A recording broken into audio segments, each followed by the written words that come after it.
First of all ఈ movie చూడగానే నాకేమనిపించింది అంటే బయటికి రాగానే నా మైండ్ లో తిరిగిన ఫస్ట్ క్వశ్చన్, నీకు ఎంత కలెక్షన్ వస్తుంది గుర్తా అన్న? నీకు అనిమేల్కు 1000 చెప్పినా 1000 వచ్చిందన్న.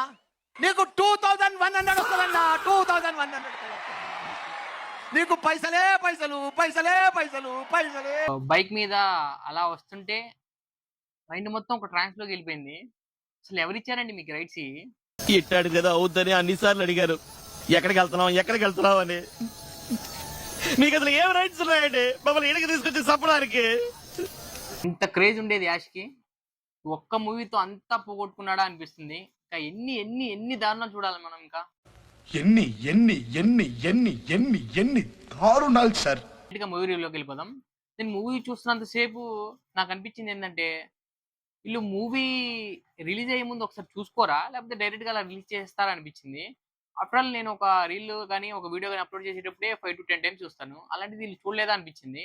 అలా చూసుంటే ఇలాంటి మూవీ బయటికి తెచ్చేవాళ్ళు కాదేమో. డైరెక్టర్ గీతు అక్క ఎక్కడో ఉండే హీరోని నేను లాగిచ్చేసావు అక్క. నిజంగా చెప్పాలంటే సినిమాలో నువ్వు స్టోరీ లేదు, ఒక తల లేదు, తోక లేదు. అసలు మూవీ ప్లాట్ ఏదని చెప్దామంటే నాకేం అర్థం కావట్లేదు. నాకు నలుగురు పేర్ల కన్నా ఎక్కువ గుర్తులేవు. 1 నయనతార గంగ, 2 కియారా అద్వాని నాదియా, 3 మన హీరో పేరు రాయా, అండ్ 4th వన్ పిల్లోడి పేరు రాయా వాళ్ళ కొడుకు పేరు ఆదమ్ అని ఎవరు అనుకుంటా, ఆదమ్ అనుకుంటా తను.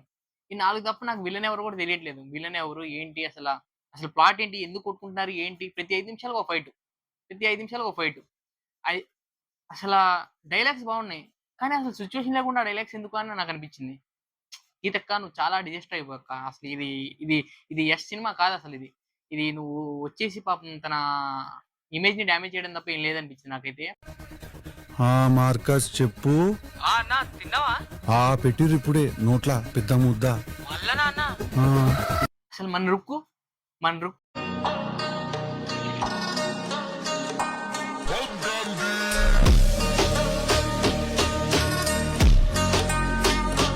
అసలు ఎందుకు వచ్చింది, అసలు తన క్యారెక్టర్ ఏంటి, ఎందుకు పిల్లని కంది, ఎందుకు మళ్ళీ గొడవ పడుతుంది ఏంటి అనేది అసలు నాకు అర్థమే కాలేదు. అసలు ఎందుకు ఇంతమంది హీరోలు పెట్టారు? అసలు స్టోరీలో అసలు అసలు చెప్పడానికి ఏం లేదు. ఒకవేళ మీరు వెళ్తే సినిమాకి మీ ఫ్రెండ్కి ఎలా ఉందిరా సినిమా అని చెప్తే, అసలు మూవీ ప్లాట్ ఏంటో మీకు చెప్పడానికి ఏ ప్లాట్ పట్టుకోవాలో అర్థం కాదు మీకు. వస్తారు ధనాధన ఫైట్ చేస్తారు, ఇదే మూవీ రెమ్యునరేషన్ కి ఎవరైనా న్యాయం చేశారు అని చెప్పాలంటే కియారా అద్వాని తప్ప ఎవరు న్యాయం చేయలేదు ఈ మూవీకి.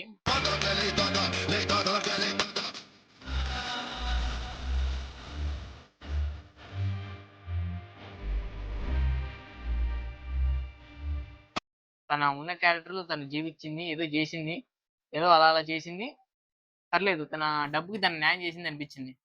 అసలు యష్ కేజీఎఫ్ లో అలా వస్తుంటే గూస్ బంప్స్ వచ్చాయి. అరే ఫైట్ చేస్తుంటే అరే బాబోయ్ అనిపించేది. కానీ ఈ మూవీలో వస్తుంటే ఇప్పుడు ఫైట్ అవసరం లేదు కదా, ఎందుకు ఫైట్ అనిపిస్తుంది. చాలా చిరాకు వచ్చేసింది. థియేటర్లో నేను 6 AM వెళ్ళాను షోకి. సో ఫస్ట్ చాలా ఎనర్జీతో వెళ్ళాను. First 10 minutes first national anthem వేశారు, కాస్త నుంచొని అది చేసాం. తర్వాత కూర్చున్నాం. ఆ డిస్క్రిప్షనే 3 నిమిషాలు చదివాడు. తప్ప వచ్చి చదువుతానే ఉన్నాడు, మేము అంతే వింటానే ఉన్నాం. అది అయిపోయింది. నెక్స్ట్ కట్ చేస్తేనేమో ఇంకా ఒక 10 నిమిషాల తర్వాత హై ఇచ్చిద్దేమో, ఇంకో 10 నిమిషాల తర్వాత హై వచ్చిద్దేమో అనుకుని ఫస్ట్ హాఫ్ అయిపోయింది. ఫస్ట్ హాఫ్ లో అసలు ఏం జరిగింది కూడా అర్థం కాలేదు.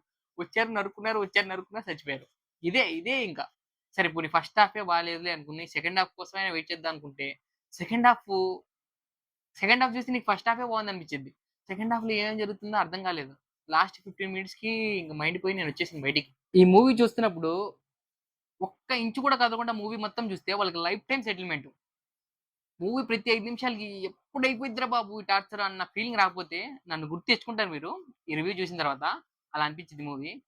అసలు ఒక నరకంలో పెట్టి 3 గంటలు టార్చర్ పెట్టినట్టు అనిపించింది నాకైతే. మూవీకి వెళ్ళేటప్పుడు నాకు అనిపించింది ఏంటంటే, యాష్ ఈ మూవీ కనుక హిట్ కొడితే మన ప్రభాస్ అన్ని దాటేస్తాడు అన్న ఫీలింగ్ అయితే ఉంది.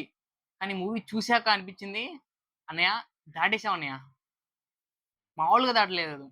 మన మారుతి మన ప్రభాస్ అన్నతో తీసిన మూవీ ఓ రేంజ్ లో రంబోలా అయితే, జిత్తు మోహన్ దాస్ మన యాష్తో తీసిన మూవీ ఇంకో రేంజ్ రంబోలా.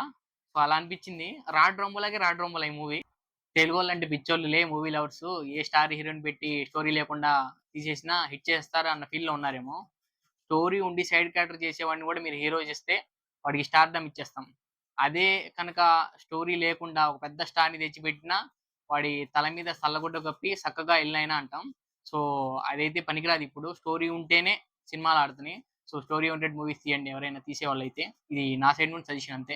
అండ్ ఫైనల్‌గా మూవీలో ప్లస్ ఏమైనా చెప్పాలి అనుకుంటే నాకు ఒకటి బాగా నచ్చింది ఏంటంటే, సినిమా చూస్తున్నంత సేపు నేను ఒక హాలీవుడ్ మూవీ చూస్తున్నానన్నంత ఫీల్ వచ్చింది. చాలా డీఓపీ వర్క్ మాత్రం చాలా బాగుంది. చాలా దాంట్లో అయితే కష్టపడ్డారు. సినిమాలో కష్టం లేదు అని చెప్పను. కష్టమైతే పడ్డారు. బట్ అది స్టోరీ లేకుండా మీరు ఎంత కష్టపడినా అది వేస్ట్ అయిపోతుంది. సో, అదొక్కటే డీఓపీ వర్క్ ఒక్కటే నచ్చింది నాకు. అండ్ రిమైనింగ్ అంతా వేస్ట్ అనిపించింది. ఫైట్‌లు గిట్లు అన్నీ అసల ఎక్సెప్షన్ అది. వద్దన్న ప్లేస్‌లో ఫైట్‌లు తెచ్చుకోవడం అనేది వేస్ట్. సో, మూవీ అయితే డిజాస్టరు.